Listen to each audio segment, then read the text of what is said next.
राष्ट्र सर्वप्रथम राष्ट्र सर्वप्रथम राष्ट्र सर्वप्रथम राष्ट्र सर्वप्रथम राष्ट्र सर्वप्रथम की बात ललित सुमन के साथ कार्यक्रम में आप समस्त राष्ट्रवासियों का हार्दिक स्वागत है। प्रधानमंत्री नरेंद्र मोदी ने आज वीडियो कॉन्फ्रेंसिंग के माध्यम से श्री स्वामी नारायण गुरुकुल राजकोट संस्थान के 75वें अमृत महोत्सव को संबोधित किया। सभा को संबोधित करते हुए प्रधानमंत्री ने श्री स्वामी नारायण गुरुकुल राजकोट संस्थान से जुड़े सभी लोगों को संस्था के 75 वर्ष पूरे होने की बधाई दी। प्रधानमंत्री ने अपने उद्बोधन में व्यक्त किया कि भगवान श्री स्वामी नारायण के नाम के स्मरण मात्र से ही व्यक्ति में नई चेतना का संचार हो जाता है। इस अवसर पर उन्होंने जनचेतना व संस्कृति जागरण के लिए शास्त्री जी महाराज धर्मदास स्वामी के अप्रतिम प्रयासों की भी प्रशंसा की। पूज्य शास्त्री जी महाराज श्री धर्मजीवन दास जी स्वामी की प्रेरणा से, उनके आशीर्वाद से राजकोट गुरुकुल के 75 वर्ष हो रहे हैं। मैं राजकोट गुरुकुल के 75 वर्षों की इस यात्रा के लिए आप सभी को हृदय से बहुत बहुत बधाई देता हूं। भगवान श्री स्वामीनारायण, उनके नाम स्मरण से ही एक नव चेतना का संचार होता है और आज आप सब संतों के सानिध्य में स्वामीनारायण का नाम स्मरण एक अलग ही सौभाग्य का अवसर है। मुझे विश्वास है इस ऐतिहासिक संस्थान का आने वाला भविष्य और भी यशस्वी होगा, इसके योगदान और भी अप्रतिम होंगे। साथियों, श्री स्वामीनारायण गुरुकुल राजकोट की यात्रा के 75 वर्ष ऐसे कालखंड में पूरे हो रहे हैं जब देश अपनी आजादी के 75 वर्ष मना रहा है। ये सुखद संयोग तो है ही, सुखद सुयोग भी है। एक राष्ट्र के रूप में आजाद भारत की जीवन यात्रा ऐसे सुयोगों से ही, और हजारों साल की हमारी महान परंपरा भी ऐसे ही सुयोगों से ही गतिमान रही है। ये सुयोग है कर्मठता और कर्तव्य के सुयोग, ये सुयोग है संस्कृति और समर्पण के सुयोग, ये सुयोग है अध्यात्म और आधुनिकता के सुयोग। जब देश आजाद हुआ तो हमारे ऊपर ये जिम्मेदारी थी कि हम शिक्षा के क्षेत्र में भारत के प्राचीन वैभव और हमारा महान गौरव को पुनर्जीवित करें। लेकिन गुलामी की मानसिकता के दबाव में सरकारें उस दिशा में बढ़ी नहीं और कुछ बातों में तो उल्टे पैर चली। और इन परिस्थितियों में एक बार फिर हमारे संतों ने, आचार्यों ने देश के प्रति इस कर्तव्य को निभाने का बीड़ा उठाया। स्वामीनारायण गुरुकुल इसी सुयोग का एक जीवंत उदाहरण है। आजादी के तुरंत बाद भारतीय मूल्यों और आदर्शों की नींव पर इस आंदोलन को, इस संस्थान को निर्मित किया गया। पूज्य धर्मजीवन दास जी स्वामी जी का राजकोट गुरुकुल के लिए जो विजन था, उसमें अध्यात्म और आधुनिकता से लेकर संस्कृति और संस्कार तक सब कुछ समाहित था। आज वो विचार बीज एक विशाल वटवृक्ष के रूप में हमारे सामने है। क्योंकि गुरुकुलों में जो लोग आते हैं वो मूल गांव से, किसानी परिवार से आते हैं, उनके माध्यम से बात बड़ी सरलता से पहुंच सकती है। तो आजादी के इस अमृत काल में हमारे गुरुकुल, हमारे संस्कारित शिक्षित युवक उज्जवल भविष्य के लिए, पर्यावरण की रक्षा के लिए, एक भारत श्रेष्ठ भारत के सपने को साकार करने के लिए अनेक नए विचारों, आदर्शों, संकल्पों को लेकर के चल सकते हैं। और मुझे विश्वास है स्वामीनारायण परंपरा की मेरे लिए बड़ा सौभाग्य रहा है कि स्वामीनारायण परंपरा में जब भी मैं आपसे मिला हूं, जो भी मांगा है आप सबने पूरा किया है। आज जब मैं इन चीजों को मांग रहा हूं, मुझे विश्वास है आप भी इसको पूरा करेंगे और गुजरात का नाम तो रोशन होगा ही होगा, भावी पीढ़ी का जीवन आसान होगा। फिर एक बार आप सबका बहुत बहुत धन्यवाद। जय स्वामीनारायण। केंद्रीय सड़क एवं परिवहन मंत्री नितिन गडकरी ने आज अपने संसदीय क्षेत्र नागपुर में स्थित विश्वेश्वरैया राष्ट्रीय तकनीकी संस्थान के स्वर्ण जयंती समारोह को संबोधित किया। इस अवसर पर उन्होंने संस्थान के इतिहास और इस संस्था से अपने जुड़ाव का जिक्र किया और साथ ही संस्था से दीक्षित देश के विभिन्न अभियंताओं को उनके योगदान के लिए धन्यवाद भी किया। विश्वास और ईमानदारी को 21वीं सदी की सबसे महत्वपूर्ण पूंजी बताते हुए केंद्रीय मंत्री ने सभी अभियंताओं से आवश्यकता आधारित शोध पर बल देने का आह्वान किया। सबसे पहले डायमंड जुबिली के उपलक्ष्य में मैं सभी विद्यार्थियों को, प्राध्यापकों को और विशेष रूप से VNIT को वर्ल्ड रिकॉग्नाइज इंस्टीट्यूशन करने में जिन लोगों ने आज तक कंट्रीब्यूशन किया है, ऐसे सभी लोगों को हृदय से बहुत बहुत शुभकामनाएं देता हूं, शुभेच्छाएं देता हूं। VNIT और यहाँ से जो विद्यार्थी इंजीनियरिंग की पदवी लेकर बाहर निकले हैं, वो अनेक क्षेत्र में बहुत अच्छा काम उन्होंने किया है। अनेक कारपोरेट सेक्टर में उन्होंने नेतृत्व किया है और यहाँ से जो ज्ञान प्राप्त हुआ उसका उपयोग करके उन्होंने देश के विकास में भी बहुत बड़ा योगदान दिया है। मैं जब स्टूडेंट था तब इसका नाम VRC था और मैंने भी अपने जीवन की शुरुआत विद्यापीठ विद्यार्थी संघ के राजनीति से शुरू की थी और नागपुर यूनिवर्सिटी के विद्यार्थी होने के नाते मेरा अक्सर VRC के साथ, यहाँ के स्टूडेंट्स के साथ भी काफ़ी संपर्क आता था। जो विशेष रूप से मेरिट में पास होते थे उन्हीं को एडमिशन मिलती थी और एक प्रकार से यहाँ एडमिशन मिलना ये बहुत प्रेस्टिजियस माना गया था और इसलिए मुझे इस बात की खुशी है कि इस इंस्टीट्यूशन ने देश को अनेक ऐसे इंजीनियर्स दिए हैं कि जिनके जीनियस आउटस्टैंडिंग परफॉर्मेंस के कारण अनेक क्षेत्रों में काफ़ी बड़ा परिवर्तन हुआ है। मेरे सामने बैठे हुए बहुत से लोगों को मैं पहचानता हूँ और उन्होंने भी जहाँ जहाँ उनको काम करने का मौका मिला है वहाँ उनका बहुत ही क्वालिटेटिव कंट्रीब्यूशन रहा है और इसलिए उन सभी व्यक्तियों को भी मैं बहुत बहुत अभिनंदन करता हूँ, उनको भी शुभकामनाएं देता हूँ। एक और अच्छी बात हुई है कि जब कोई भी विद्यार्थी अपने महाविद्यालय को छोड़कर चला जाता है तो उसके साथ ज़्यादा संपर्क नहीं होता।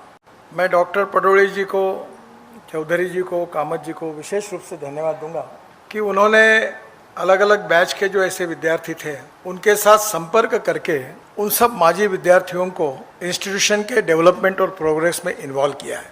आज मुझे बहुत खुशी हुई कि एक एक बैच ने, किसी ने स्विमिंग टैंक बनाया, किसी ने टेनिस कोर्ट बनाया, अलग अलग प्रकार की सुविधाएं उन्होंने इस इंस्टीट्यूशन के बारे में जो उनकी एक जिम्मेदारी थी, जो उनके मन में अटैचमेंट थी, उस भाव में उन्होंने उदार अंतःकरण से काफ़ी कुछ मदद की है।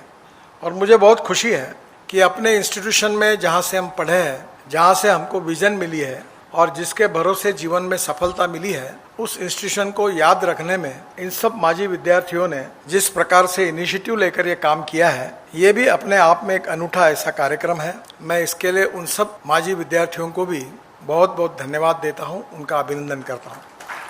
जब बहुत बार मुझे VRC में आने का, VNIT में आने का जब मौका मिलता है तो मैं आग्रह से एक बात कहता हूँ कि need based research and reason based research ये बहुत इंपॉर्टेंट है। आप जहाँ काम करते हो वहाँ के एरिया में आपके रिसर्च के कारण अगर कोई बदल होता है तो निश्चित रूप से वो सोशो इकोनॉमिक ट्रांसफॉर्मेशन के लिए बहुत उपयोगी होता है और स्वाभाविक रूप से सबके योगदान के कारण ही इंस्टीट्यूशन की क्रेडिबिलिटी बनी है और क्रेडिबिलिटी ही हमारा सबसे बड़ा कैपिटल है। गुडविल, क्रेडिबिलिटी, ऑनेस्टी, ट्रांसपेरेंसी, यही 21वीं सदी का सबसे बड़ा कैपिटल है और इसलिए जिस प्रगति के साथ इसकी प्रगति हो रही है, मैं डायमंड जुबिली के उपलक्ष्य में सबको बहुत बहुत धन्यवाद देता हूं, अभिनंदन करता हूं और अपनी बात को समाप्त करता हूं। धन्यवाद। रक्षा मंत्री राजनाथ सिंह ने आज उत्तराखंड में स्वामी राम हिमालयन विश्वविद्यालय के 5वें दीक्षांत समारोह को संबोधित किया। इस अवसर पर प्रदेश के मुख्यमंत्री पुष्कर सिंह धामी भी उपस्थित रहे। देहरादून में आयोजित इस समारोह को संबोधित करते हुए रक्षा मंत्री ने कहा कि दीक्षांत समारोह शिक्षा का अंत नहीं है, क्योंकि लगातार सीखते रहना ही सफलता की कुंजी है। वहीं दूसरी ओर मुख्यमंत्री पुष्कर सिंह धामी ने रक्षा मंत्री को अजातशत्रु बताया और कहा कि केवल भाजपा ही नहीं, देश के समस्त राजनीतिक दल राजनाथ सिंह का सम्मान करते हैं। पहली बार इस विश्वविद्यालय में किसी कार्यक्रम को संबोधित करने का मुझे अवसर प्राप्त हुआ है। देश के बहुत सारे विश्वविद्यालयों में जाने का अवसर प्राप्त होता है, क्योंकि मैं भी राजनीति में आने के पहले एकेडमिक फील्ड से ही जुड़ा हुआ था, इसलिए स्वाभाविक रूप से अपनी सहमति मैं दे देता हूं इन कार्यक्रमों में भाग लेने के। लेकिन आज जिन बच्चों ने डिग्री प्राप्त की है उनसे मैं कहना चाहूंगा, इस समारोह का नाम दीक्षांत समारोह, शिक्षांत समारोह नहीं है। दीक्षा का अर्थ होता है संस्कार। इस शिक्षण संस्था में पढ़ते हुए शिक्षा के साथ साथ यानी ज्ञान अर्जित करने के साथ साथ जो आपने संस्कार अब तक प्राप्त किया है, इस शिक्षण संस्था में, इस परिसर में उसका आज अंत है। इसीलिए हम इसको दीक्षांत समारोह कहते हैं।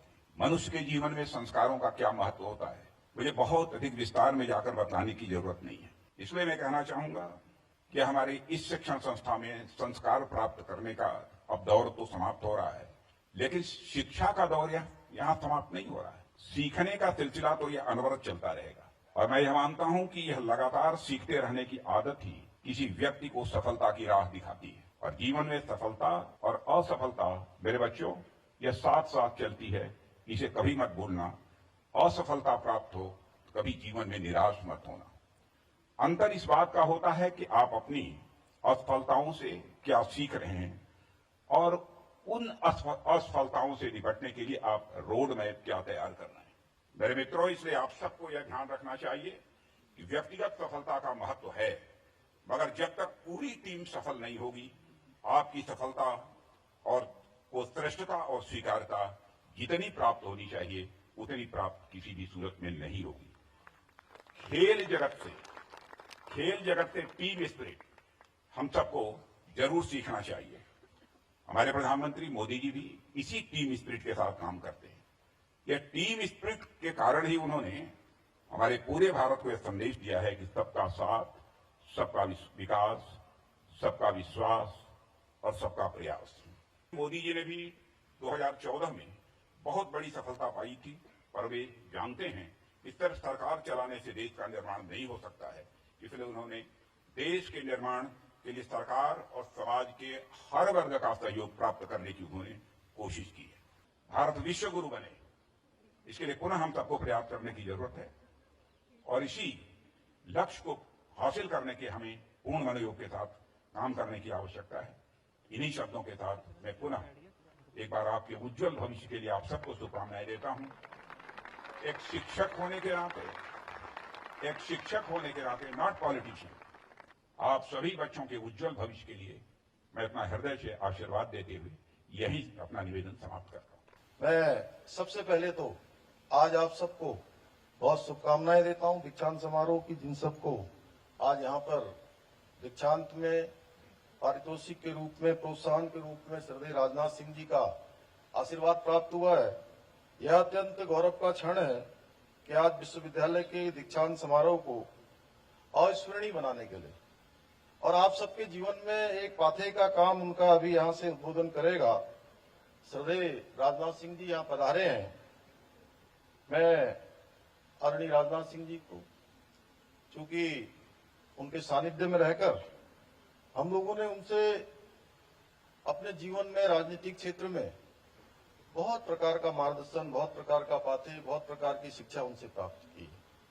मैं प्यारे विद्यार्थियों से कहना चाहता हूं कि राजनीति के क्षेत्र में हम लोगों ने बहुत सारे लोगों को देखा होगा, लेकिन वो एक ऐसे व्यक्तित्व हैं जिनको हम अजात शत्रु कह सकते हैं, जो अजात शत्रु के रूप से जाने जाते हैं और केवल भारतीय जनता पार्टी में ही नहीं बल्कि देश के समस्त राजनीतिक दलों में उनकी जो स्वीकार्यता है, जो उनको माना जाता है, उनकी स्वीकार्यता के नाते उनकी हर बात को बहुत गंभीरता से आगे बढ़ाया जाता है। आज हम सबके बीच में है। मैं देवभूमि उत्तराखंड की देवतुल्य जनता की ओर से आपका हार्दिक स्वागत एवं अभिनंदन करता हूं। राष्ट्र सर्वप्रथम की बात ललित सुमन के साथ कार्यक्रम में अभी समय है एक छोटा सा ब्रेक का। हम चलते हैं ब्रेक पर। ब्रेक के बाद हम आपसे बात करेंगे अन्य मुद्दों पर। अब कहीं जाए नहीं, छोटा सा break. This programme is sponsored by Shreya furnishing, unit of Nirmals. सातों दिन आपकी सेवा में। हमारे यहाँ कम से कम दाम पर कपड़े उपलब्ध हैं।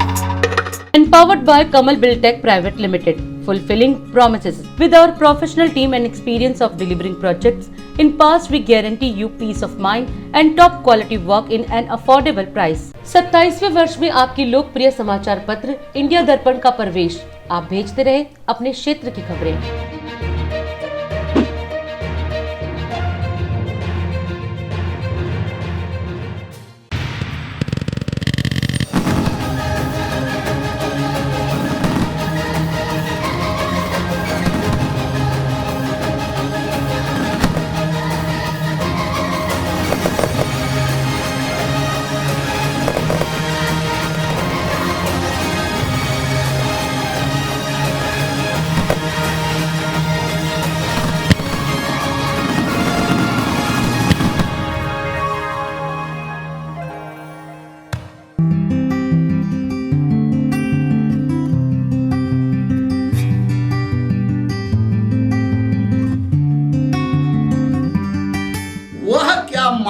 दिखाए जग को, वह क्या मार्ग दिखाए जग को, जिसे दिशा भ्रम हो जाए।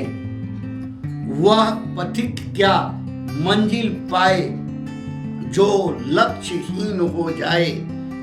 कैसे लगे किनारे नैया, जिसका नाविक बहक गया हो। कैसे राष्ट्र बढ़ेगा आगे, जिसका अगुआ भटक गया हो।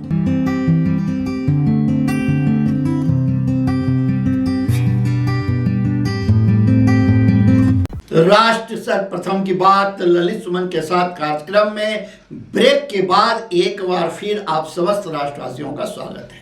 भारत के पूर्व प्रधानमंत्री अटल बिहारी वाजपेयी के जन्म दिवस की पूर्व संध्या के अवसर पर आज नई दिल्ली के विज्ञान भवन में अटल गाथा एवं राष्ट्रीय अटल सम्मान समारोह का आयोजन किया गया। इस अवसर पर देश की चुनिंदा हस्तियों को विभिन्न क्षेत्रों में उनके उल्लेखनीय कार्यों के लिए सम्मानित किया गया। कार्यक्रम में देश विदेश की 100 से भी ज्यादा गणमान्य हस्तियों ने हिस्सा लिया, जिसमें पूर्वी दिल्ली से सांसद मनोज तिवारी भी शामिल रहे। कार्यक्रम के पश्चात मीडिया से बातचीत में सांसद मनोज तिवारी ने इस संबंध में जानकारी दी और अन्य मुद्दों पर भी चर्चा की। देखिए, आज 9वां अटल सम्मान समारोह जो हमारी लोकसभा के कुछ लोग मिल कर के करते हैं, हम सभी उसमें शामिल हैं और उसमें भुवनेश्वर सिंगल हमारे इसके प्रमुख हैं। मैं समझता हूँ आज 9वें वर्ष में ये कार्यक्रम विज्ञान भवन में होना, विज्ञान भवन के मुख्य हॉल में होना, ये अपने आप में एक उपलब्धि है। और जिस प्रकार से अटल जी की कृति को, अटल जी के जन्म दिवस को लोग स्मरण करने लगे हैं, वो भी एक बहुत ख़ास बात है। भारत रत्न तो थे ही अटल बिहारी वाजपेयी जी, इसके साथ साथ वो इंसानियत के बहुत बड़े पैरोकार थे। उनके गीत आज भी आपको विपरीत समय में भी खड़े रहने की और मनुष्य बने रहने की शिक्षा देते हैं और उन्हीं के रास्ते पे चलते हुए आज भारत दुनिया की 5वीं सबसे बड़ी इकॉनमी बन चुका है। मैं मेजर जनरल अनुज माथुर हूँ। 4 दशक सेना में सेवा करने के पश्चात अब मैं समाज, देश और सोसाइटी की सेवा में लगा हुआ हूँ। मैं बहुत गौरवान्वित महसूस कर रहा हूँ। मेरे लिए एक बहुत गौरवशाली, गौरव का क्षण, बहुत अच्छी बात। संदेश मेरा पूरे भारतवर्ष के लिए है और संदेश सिर्फ एक है, जो काम आप कर रहे हैं, जहाँ कर रहे हैं, जिस परिस्थिति में कर रहे हैं, उस काम को अपनी काबिलियत के अनुसार करते जाएं, लेकिन सिर्फ एक बात का ध्यान रखें, देश सर्वोपरि, देश हित सर्वोपरि। उसमें जो भी काम आप कर रहे हैं, फिर आप देश की सेवा में सबसे बड़े देश के सेवक होंगे। Thank you so much for Indian government. Thank you so much for this organizer for this ceremony. Atal Bihari ceremony is my second tour. I'm so happy to be here. We celebration for today, special day for happy birthday for Atal Bihari. I think we here to learn something from the Atal Bihari ji. Is our love, is government trust me about my activity for Indian community. We have a relation with Indian so strong, and we hope and pray for this relation will be more strong.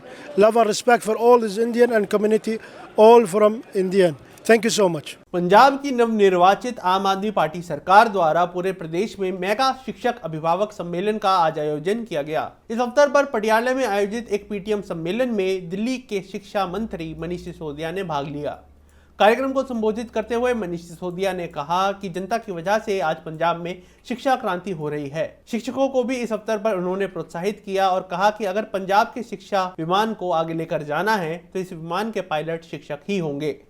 मेरे दिमाग में तो बस एक ही सपना घूमता है 24 घंटे कि कैसे हम अपने देश के सारे सरकारी स्कूलों को इतना शानदार बना दें कि उसमें पढ़ने वाला हर एक बच्चा प्राइवेट स्कूलों से भी शानदार पढ़ाई करता हो। बस इतना सा सपना है। इसी सपने को लेके भगवंत भाई के साथ 2 कदम चलाते हुए मैं पंजाब आ गया था चुनाव में। आज बहुत सारे लोग यहाँ ऐसे खड़े होंगे जिन्होंने अपने बच्चे हैं जिनके पढ़ रहे हैं, जिनके बच्चे भी नहीं पढ़ रहे हैं, फिर भी उन्होंने वोटा देके मान साहब को यहाँ का सीएम बनाया है।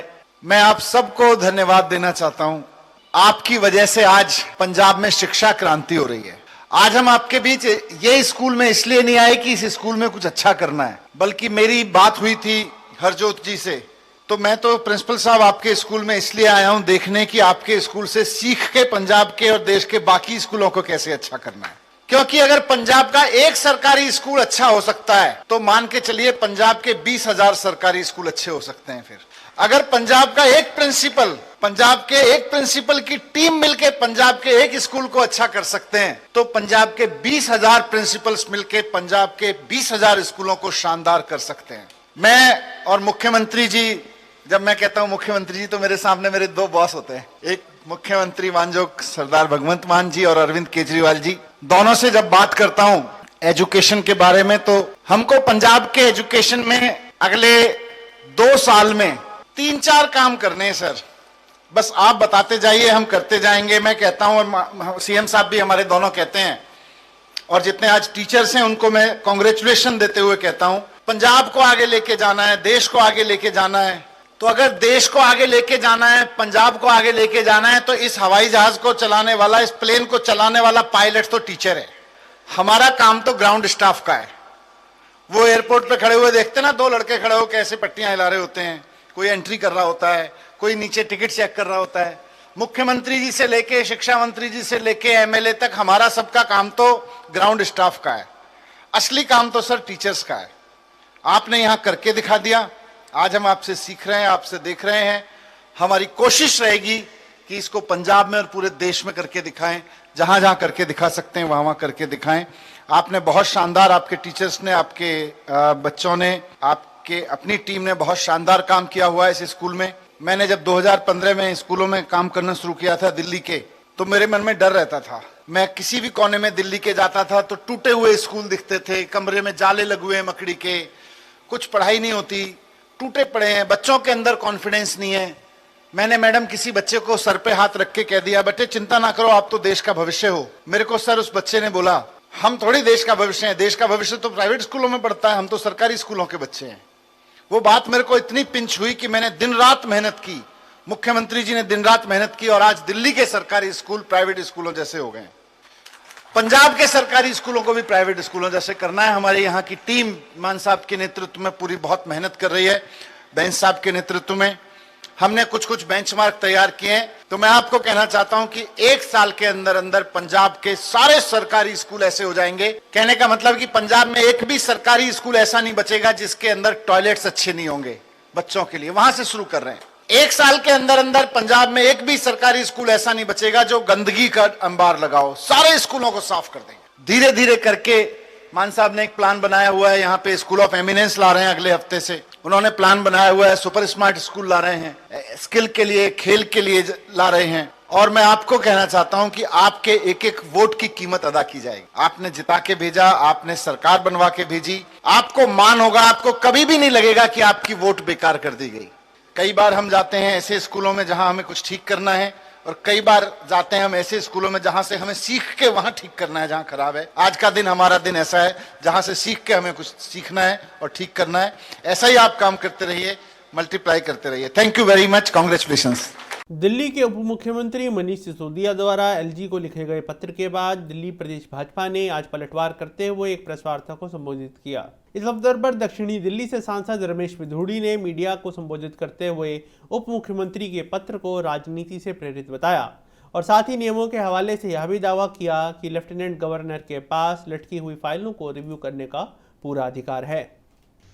मित्रों, सर्वोच्च न्यायालय में सुनवाई है 8 तारीख को, 8 जनवरी को। उस 8 जनवरी की सुनवाई से पूर्व कि बहस का मुद्दा बन जाए और कहीं ना कहीं सर्वोच्च न्यायालय इस प्रकार का फॉर्मुलेशन ले कि शायद ऑनरेबल लेफ्टिनेंट गवर्नर साहब फाइलों को डायरेक्ट मंगवा रहे हैं, इसके लिए दिल्ली सरकार को अपनी गिरबान में देखना चाहिए था, अपनी गिरबान में झांकना चाहिए था कि केवल ये सरकार विकास विरोधी किस प्रकार की है, इस पत्र से इन्होंने खुद ही उजागर कर दिया है और अपने इंडिविजुअल हितों के लिए किस प्रकार के बेचैन रहते हैं कि हमारे हितों की फाइलें वो केवल दिल्ली में चलती रहें और दिल्ली के विकास के बारे में कोई चिंता ना हो।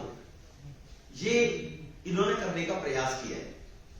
वो ये भूल गए कि नियम 19(5) के तहत जो फाइलें लेफ्टिनेंट गवर्नर को अधिकार देती है कि ये 1993 एनसीटी एक्ट में बड़ा क्लियर था कि किसी भी प्रकार की पब्लिक इंटरेस्ट की, दिल्ली के वेलफेयर के, विकास की कोई फाइलें अगर 6 महीने, साल, 1.5 साल तक अप्रूवल के लिए सेंट्रल गवर्नमेंट ने या काम होने के लिए वो राज्य सरकार के मंत्री के या मुख्यमंत्री के पास जाए, तो उनको रिव्यू करने का, अगर उनको दबाकर बैठ जाए फाइलों को और ना निकाले, तो उनको रिव्यू करने का राइट नियम 19(5) के तहत ऑनरेबल लेफ्टिनेंट गवर्नर साहब को है।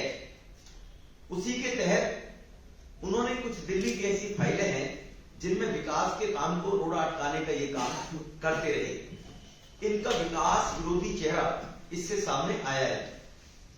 पहले तो वो फाइलें क्लियर हो जाए, दिल्ली का विकास आगे बढ़ जाए, इस बात के लिए इनको एक अराजकता, मनमौजी ना करे सरकार। ये एनसीटी एक्ट जब बनाया था, इसलिए बनाया था कि दिल्ली कैपिटल है, देश की राजधानी है, कोई राज्य सरकार बनाने के बाद और वहां पर भारत की स्थिति को खराब ना करे, क्योंकि इस प्रकार से अन्य राज्यों से अलग भिन्न की स्थिति दिल्ली की है।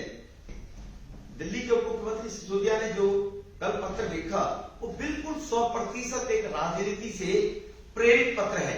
क्योंकि जैसे मैंने कहा कि 8 तारीख को दिल्ली सरकार के द्वारा अपने अधिकारों को लेकर सर्वोच्च न्यायालय के अंदर एक याचिका डाली हुई है। उप मुख्यमंत्री साहब क्यों आपत्ति कर रहे हैं जब 19(5) के तहत लेफ्टिनेंट गवर्नर साहब को बनाने का अधिकार है और उन फाइलों को क्लियर करके उनको डेवलपमेंट के लिए ऑर्डर करने का अधिकार लेफ्टिनेंट गवर्नर के साथ पास बिल्कुल क्लियर है।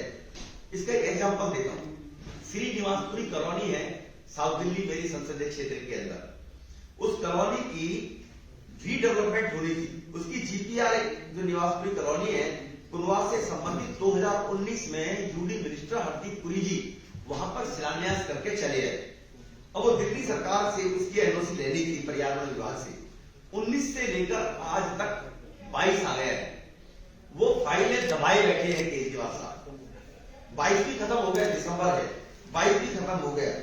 तो ऐसी फाइलों को जब लेफ्टिनेंट गवर्नर साहब ने चिट्ठी लिखी और चिट्ठी लिखने के बाद कहा कि ये फाइलें क्यों दबाई पड़ी है, तो क्लियर क्यों नहीं करते, तब वो फाइलें प्रारंभ होनी शुरू हुई। उस प्रकार की फाइलें हैं कि सेंट्रल गवर्नमेंट और दिल्ली के डेवलपमेंट को रोकने का काम ये एक एग्जाम्पल है।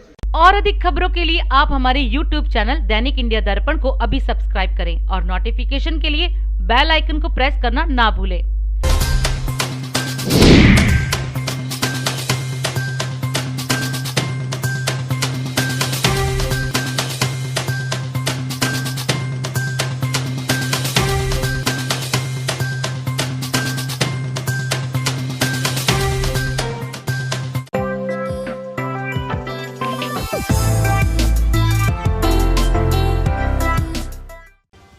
केंद्र की नई कोविड एडवाइजरी जारी, राज्यों को ऑक्सीजन सिलेंडर और वेंटिलेटर पर ध्यान केंद्रित करने का दिया गया निर्देश।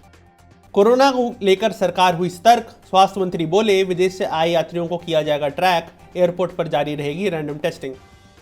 रक्षा मंत्री राजनाथ सिंह का बड़ा बयान, कहा पहले भारत की बातों को नहीं लिया जाता था गंभीरता से, लेकिन आज दुनिया सुनती है कान खोलकर बातें। राजस्थान में आरपीएससी का पेपर लीक, 44 लोग को लिया गया हिरासत में। 107 दिन और 3000 किलोमीटर की यात्रा के बाद दिल्ली में पहुंची भारत जोड़ो यात्रा, राहुल गांधी का हुआ भव्य स्वागत। एनआईए ने की नार्को आतंकवाद मामले में कठुआ में छापेमारी, चंडीगढ़ और जम्मू कश्मीर में भी तलाशी अभियान जारी। बिहार के मोतिहारी में फटी ईंट भट्टे की चिमनी, 7 लोगों की हुई मौत, पीएम मोदी ने जताया शोक। महाराष्ट्र विधानमंडल के दोनों सदनों की कार्रवाई का विकास अघाड़ी के नेताओं ने किया बहिष्कार। राजस्थान के सीएम अशोक गहलोत ने भरतपुर में किया 693 करोड़ रुपए के विकास कार्यों का शिलान्यास एवं लोकार्पण। दिल्ली मेट्रो के परिचालन के 20 वर्ष हुए पूरे, दिसंबर 2002 से की थी शुरुआत, आज है पूरी दिल्ली में 390 किलोमीटर का नेटवर्क। हम आपसे आज यही विदा लेते हैं। राष्ट्र सर्वप्रथम, वंदे मातरम, जाग उठा है भारत। राष्ट्र सर्वप्रथम